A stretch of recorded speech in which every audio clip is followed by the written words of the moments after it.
I honestly don't know how I survived 12 years pretending. You mean Elias? He is sweet, but sweet doesn't build empire. Why haven't you divorced him? Because timing matters. Happy anniversary.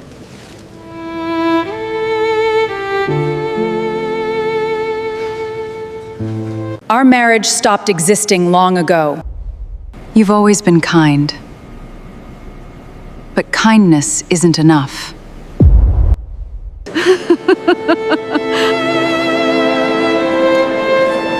Look at him, Serena. He's completely alone. Poor guy. What kind of husband gets replaced at his own anniversary party? Please support this channel by subscribing and turning on your notifications so you don't miss our next heartfelt story. The first thing Elias Ashford saw was not his wife's lips. It was the look in her eyes. She wasn't surprised. She wasn't ashamed. She wasn't even pretending. Standing beneath the crystal chandeliers of Blackstone Grand Hall, dressed in a breathtaking silver evening gown, Serena wrapped both hands around another man's neck before leaning in and kissing him slowly, passionately, while more than 400 wealthy guests watched in stunned silence. Then she smiled, not at the man she kissed, at her husband. "Now everyone knows," she said loud enough for the ballroom to hear. Laughter erupted. Champagne glasses froze in midair. Phones quietly began recording. Someone whispered, "Poor guy." Another laughed. "I heard she only married him because she pitied him." What kind of husband gets replaced at his own anniversary party? Elias stood perfectly still.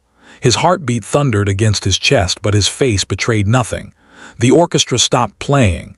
The room waited for him to explode. Instead, he smiled. A calm, almost mysterious smile. No one noticed the elderly gentleman near the back of the ballroom discreetly lowering his phone after sending a single message. "The chairman has arrived. Await further instruction." No one understood what that meant. Not Serena, not the executives, not the politicians filling the ballroom, not even Damian Cross, the man proudly holding Serena's waist as though he had already won. None of them realized they had just humiliated the only man who could make every fortune in that room disappear before sunrise. 3 days earlier, rain poured across the city as Elias hurried through crowded streets carrying a bouquet of white lilies. His expensive watch remained hidden beneath the sleeve of a faded jacket. The jacket looked cheap. So did his shoes, exactly as he intended. He stopped outside a tiny flower shop where an elderly woman struggled to pull down the metal shutter before the storm became worse. Without hesitation, Elias placed his bouquet aside. "May I help?" The old woman smiled. "You'll ruin your clothes." "I've ruined better." Together they pulled the heavy shutter into place. The woman laughed. "You young people rarely stop anymore." "I had time." "You remind me of my late husband." Elias accepted the compliment with quiet humility. She insisted he take fresh flowers free of charge. "I can't." "You already paid." "I haven't." "You paid with kindness." He bowed respectfully before leaving. Few people knew Elias lived this way. The billionaire newspapers occasionally speculated about had vanished from public life nearly 6 years ago after inheriting Ashford Holdings. Rumors claimed he had sold everything. Others believed he had died overseas. The truth was far stranger. Elias had quietly transferred nearly every public asset into private trusts managed by his late grandfather's legal team. His name disappeared from business magazines. Corporate records listed professional directors instead. Only 4 people on Earth knew who truly owned Ashford Holdings. The company owned skyscrapers, luxury hotels, hospitals, technology firms, shipping companies, entire shopping districts. Thousands worked for businesses carrying different names. Almost nobody realized they all belonged to one invisible empire, including his own wife. Serena believed Elias worked as an ordinary financial consultant earning just enough to keep their comfortable apartment. That illusion had never bothered him. When they first met 5 years earlier, Serena had nothing. She worked double shifts at a bookstore while studying architecture at night. She was funny, kind, fearlessly honest, or so he believed. Their love story had begun inside that little bookstore. He still remembered the first day. A shelf collapsed unexpectedly. Books flew everywhere. One thick novel landed directly on his shoulder. Before he could react, Serena rushed over, horrified. "Oh my goodness, are you all right?"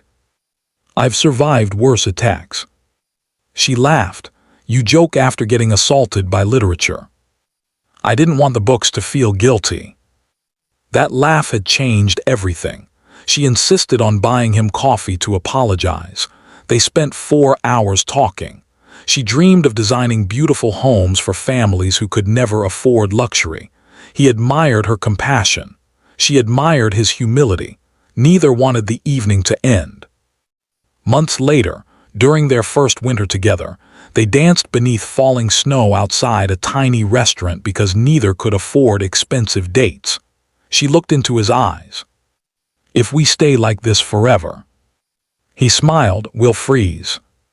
She giggled before kissing him. "No, I mean together." He kissed her forehead, "Always." Those memories now felt like someone else's life. The lilies in his hands were meant for her. Today marked their 12th wedding anniversary. He had planned something extraordinary, not because he enjoyed grand gestures, because he finally intended to tell her the truth. The hidden empire, the fortune, everything. His grandfather's final instruction had always echoed inside his mind. Never reveal your wealth until you know whether someone loves your heart or your money. For 12 years, Elias believed he had his answer. He couldn't have been more wrong. That evening, Serena called him. "Honey, don't wear one of your boring jackets tonight." He laughed softly. "I only own boring jackets." "Borrow one." "I'll try. And please don't embarrass me." Her words lingered after the call ended. "Don't embarrass me." They stung more than he expected. Still, he ignored the feeling. Love required grace, forgiveness, patience. He believed marriage meant choosing each other every day. He arrived at Blackstone Grand Hall just before sunset. Luxury cars stretched across the entrance. Politicians, celebrities, corporate executives, influential investors, the city's elite, most greeted Serena warmly. Few even acknowledged Elias. One waiter politely pointed toward the spouse's reception area. "Staff entrance is around back." Elias simply smiled. "I'm a guest." The waiter looked embarrassed. "My apologies, sir." Inside, Serena stood surrounded by glamorous friends. She looked breathtaking. For one beautiful moment, he forgot every strange feeling.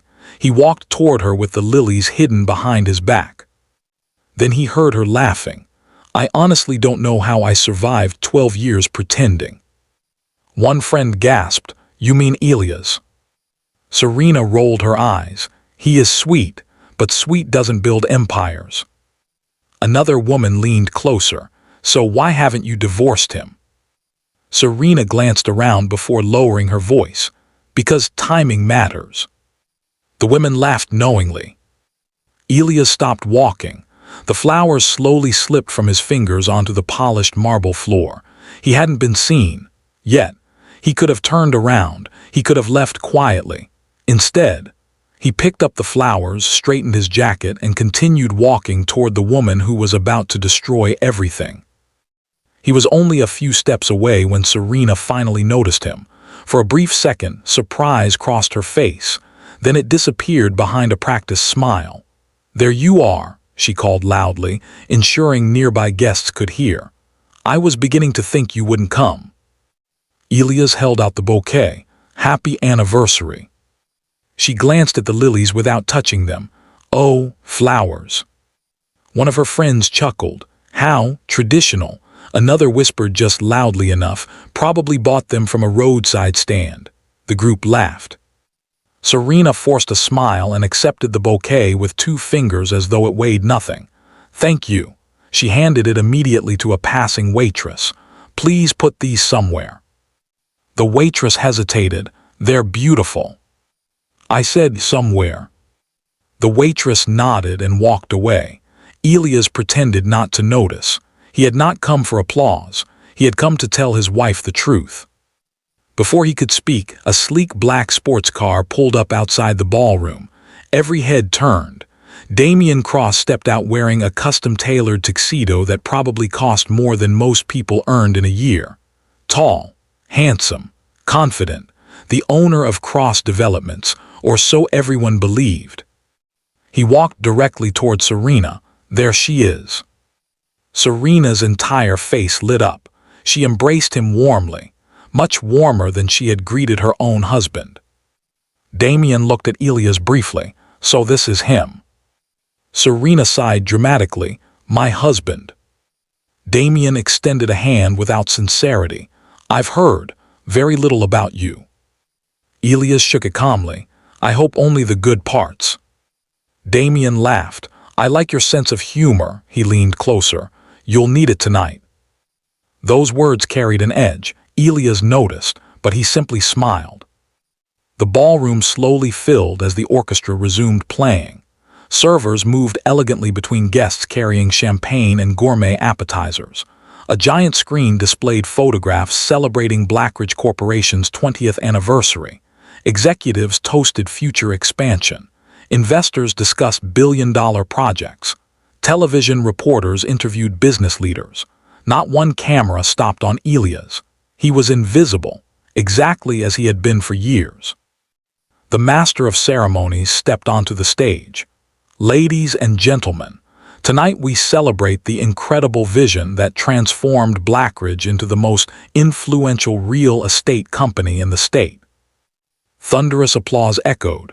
Serena stood proudly beside Damian. Elias watched quietly. Then the announcer continued. And now, I'd like to invite our lead architect, Serena Ashford, to share a few words. She walked confidently onto the stage. I've dedicated the best years of my life to this company. More applause. It has become my true family. Elias felt a strange emptiness settle inside him. True family. Not once had she looked toward him. She continued speaking about ambition, success, sacrifice, and dreams. Then she smiled mischievously. There's one more thing I'd like to do tonight. The audience leaned forward. I've spent years pretending to be someone I wasn't, soft murmurs spread. I stayed in a marriage that stopped existing long ago. Gasps filled the room. Serena turned toward Elias. You've always been kind, she paused, but kindness isn't enough. The silence became unbearable. I deserve someone who matches my future. Damian walked onto the stage. Serena reached for his hand. I've fallen in love with someone else. The audience exploded into whispers. Phones appeared everywhere. Someone began live streaming. Elias remained motionless. Serena looked directly into his eyes. I'm done pretending. Then she kissed Damian, long enough for every camera to capture it. The ballroom erupted. Some guests applauded, others looked away awkwardly. Several executives exchanged nervous glances. Elias heard every laugh, every whispered insult. He never deserved her. Poor guy. He looks completely broken. Damian finally faced Elias. No hard feelings. He wrapped an arm possessively around Serena. We didn't plan for you to find out this way. Serena added quietly, please don't make a scene. Elias looked at her for several long seconds. When he finally spoke, his voice remained astonishingly calm. I wasn't planning to. She seemed relieved. I knew you'd understand. No, he smiled gently. You misunderstand me. Confusion flickered across her face. I simply realized something. And what's that? The woman I fell in love with no longer exists. Those words landed harder than shouting ever could. For the first time that evening, Serena looked uncomfortable. Damian laughed to break the tension. Come on, old man. I'm only 40. Even worse. Laughter spread again. Damian lifted a glass. Here's to new beginnings. More applause. Elias quietly reached into his pocket. Everyone assumed he was pulling out divorce papers. Instead, he removed an old silver coin, his grandfather's lucky coin. He turned it slowly between his fingers before placing it back into his pocket. Across the ballroom, the elderly gentleman who had sent the mysterious message earlier looked toward the entrance. The massive double doors suddenly opened. Every conversation stopped. Nearly 30 men and women entered wearing identical charcoal business suits. Each carried a discreet gold lapel pin. Several executives immediately recognized them. The room grew noticeably tense. The chairman of Blackridge's board hurried toward them. "So glad you made it." The elderly gentleman ignored him. Instead, he walked straight past the board, past the politicians, past Damien, past Serena. He stopped directly before Elias. Then, to everyone's complete disbelief, he bowed deeply. "Good evening, Mr. Ashford." Silence, absolute silence. The chairman blinked. "I'm sorry, what?" The elderly man straightened calmly. "Ladies and gentlemen," his voice echoed clearly through the ballroom, "allow me to introduce the sole owner of Ashford Global Holdings, parent company of Blackridge Corporation, and the legal owner of this building." No one breathed. Damien laughed nervously. "This has to be some kind of joke." The elderly man handed Elias a leather portfolio. Inside were original ownership documents bearing government seals and signatures. The chairman grabbed the file. His face drained of color as he flipped through the pages. "No." Another executive rushed over. "Oh my God." A third whispered, "It's authentic." The chairman slowly turned toward Elias. His hands were trembling. "Sir," he swallowed hard, "we had no idea." "You weren't supposed to." Every camera now pointed at Elias. Reporters rushed forward. Damien's confident smile vanished. Serena stared at her husband as if she had never seen him before. Her lips parted. "Elias." He looked at her with quiet sadness rather than anger. "You asked me once why my grandfather insisted that wealth stay hidden." She couldn't answer.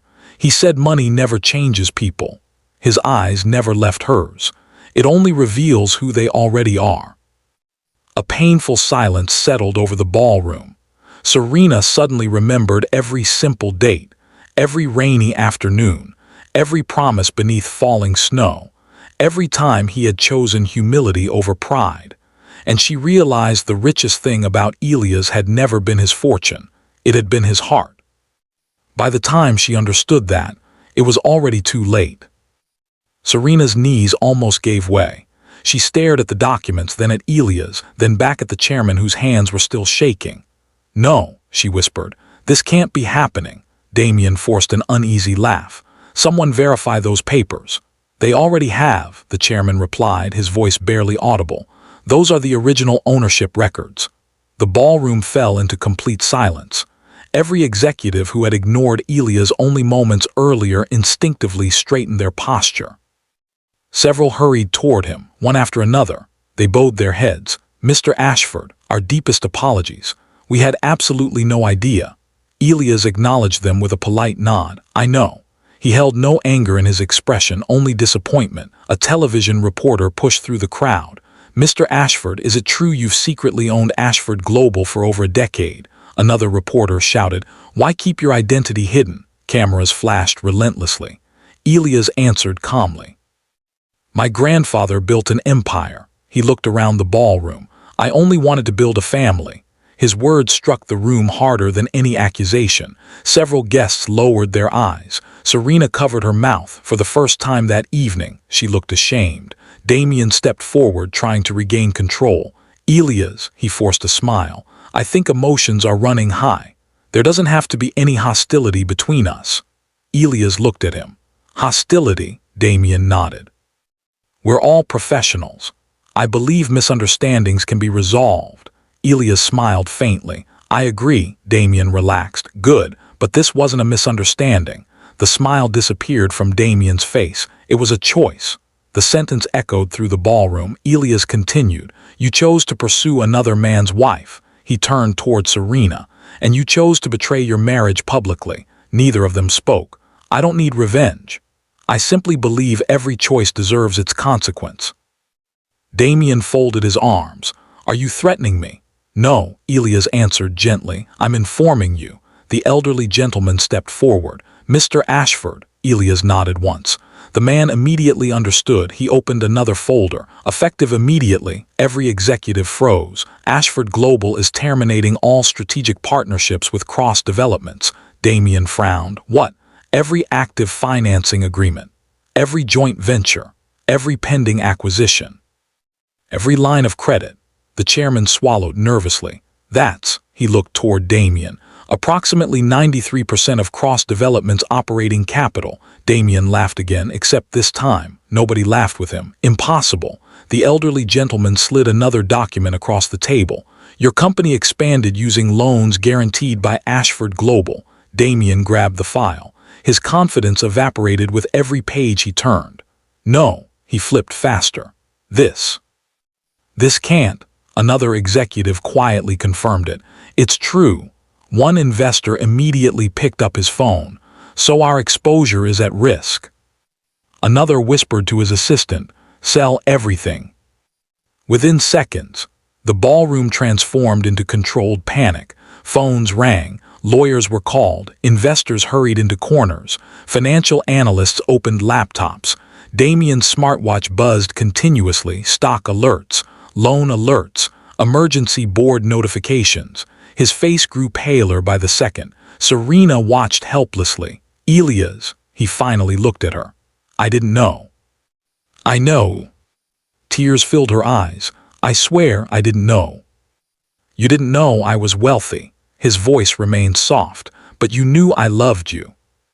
That sentence shattered what little strength remained inside her. She remembered the countless evenings Elias had waited awake for her after long workdays, the handwritten notes he left beside her coffee every morning, the vacations he canceled whenever she needed to finish an important project, the anniversary gifts chosen with thought instead of price. He had loved her with everything he had. She had mistaken gentleness for weakness. She took one hesitant step toward him. I'm sorry. He listened quietly. I made the biggest mistake of my life. I know. I was selfish. I know. I don't love Damien. Damien looked at her in disbelief. Serena. She ignored him.